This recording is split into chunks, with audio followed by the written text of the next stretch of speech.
સુરત શહેરમાં વરસ્યો વરસાદ. વહેલી સવારે વરસેલા વરસાદને કારણે સુરત પાણી થઈ ગયું. વરાછા ગરનાળામાં પાણી ભરાતા નોકરી ધંધે જતા લોકોને પડી હાલાકી. વરસાદને લઈ સર્વિસ રોડ ઉપર પાણી ભરાયા.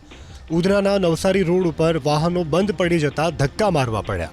અંદાજે અડધાથી પોણો કલાક સુધી વરસેલા વરસાદને લઈ મજૂરાનો સર્વિસ રોડ જળમગ્ન થઈ ગયો. નવી સિવિલ હોસ્પિટલથી ફાયર સ્ટેશન તરફ રસ્તા પર પાણી ભરાતા વાહન ચાલકો અને રાહદારીઓ પરેશાન. સુરત શહેરમાં વરસ્યો વરસાદ. વહેલી સવારે વરસેલા વરસાદને કારણે સુરત પાણી થઈ ગયું. વરાછા ગરનાળામાં પાણી ભરાતા નોકરી ધંધે જતા લોકોને પડી હાલાકી. વરસાદને લઈ સર્વિસ રોડ ઉપર પાણી ભરાયા. ઉધનાના નવસારી રોડ ઉપર વાહનો બંધ પડી જતા ધક્કા મારવા પડ્યા. અંદાજે અડધાથી પોણો કલાક સુધી વરસેલા વરસાદને લઈ મજૂરાનો સર્વિસ રોડ જળમગ્ન થઈ ગયો. નવી સિવિલ હોસ્પિટલથી ફાયર સ્ટેશન તરફ રસ્તા પર પાણી ભરાતા વાહન ચાલકો અને રાહદારીઓ પરેશાન.